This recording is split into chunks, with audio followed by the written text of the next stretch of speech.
ఎన్నికల నోటిఫికేషన్ వస్తున్నదని తెలుసుకొని అంతకంటే ముందే అక్రమ అరెస్టు చేయాలనేటువంటి కుట్రపూరితంగా ఈరోజు రాష్ట్రంలో ఉండేటువంటి భారతీయ జనతా పార్టీ నాయకులు కానీ కేంద్ర మంత్రి కానీ ఎప్పటి నుంచి చెప్తా ఉన్నారు, కవితను రేపు అరెస్ట్ చేస్తాం, ఎల్లుండి అరెస్ట్ చేస్తాం. అంటే ఈరోజు సిబిఐ కానీ ఈడీ కానీ బీజేపీ నాయకుల కనసనలలోనే నడుస్తూ ఉన్నది.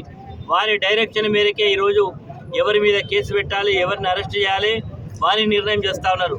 భారతీయ జనతా పార్టీ ఈరోజు కుట్రపూరితంగా మరి అదేవిధంగా కాంగ్రెస్ పార్టీ ఇద్దరు కూడా మరి తోడు దొంగలై ఈరోజు కార్యక్రమాలు చేస్తున్నారు.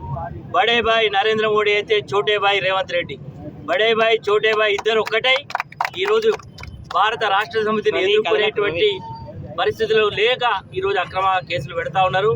కేసులేమి కొత్తేం కాదు, కేసులను ఎదుర్కొంటాం. అంత పెద్ద తెలంగాణ ఉద్యమంలోనే తూటాలకు లాఠీలకు భయపడినటువంటి బీఆర్ఎస్ పార్టీ శ్రేణులు ఇలాంటి తాటాకు చప్పులకేం భయపడరు. ఇప్పటికైనా ఈరోజు రాజకీయంగా ఎదుగుదల కావాలంటే పార్టీ 10 ఏళ్ళ అధికారంలో ఉన్నది. ఏం చేసింది తెలంగాణ రాష్ట్రానికి? ఎన్నికల ఆ రోజు విభజన చట్టంలో పెట్టినటువంటి ఏ ఒక్క హామీని అమలు చేయలే.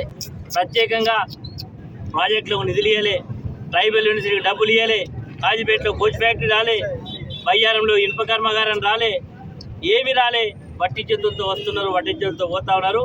ఈరోజు చాతగాని దద్దమ్మలైనటువంటి భారతీయ జనతా పార్టీ నాయకులు ఈరోజు భారత రాష్ట్ర సమితిని ఎదుర్కోలేక, కేసీఆర్ గారికి ఉంటే ప్రజాదరణను చూసి ఓర్చుకోలేక ఈరోజు ఇలాంటి కుట్రలు పంతా ఉన్నారు. మరి ఇది ఇవ్వాల కాదు మొదలైనటువంటి తతంగం. దాదాపు 1 సంవత్సరం కాలం నుంచి కూడా సిబిఐ ఎన్నిసార్లు పిలిస్తే అన్నిసార్లు ఢిల్లీకి పోయింది, కలిసింది, హైదరాబాద్కి వచ్చి కూడా కలిసిండ్రు. అందులో ఏం లేదనే విషయం తెలుసు.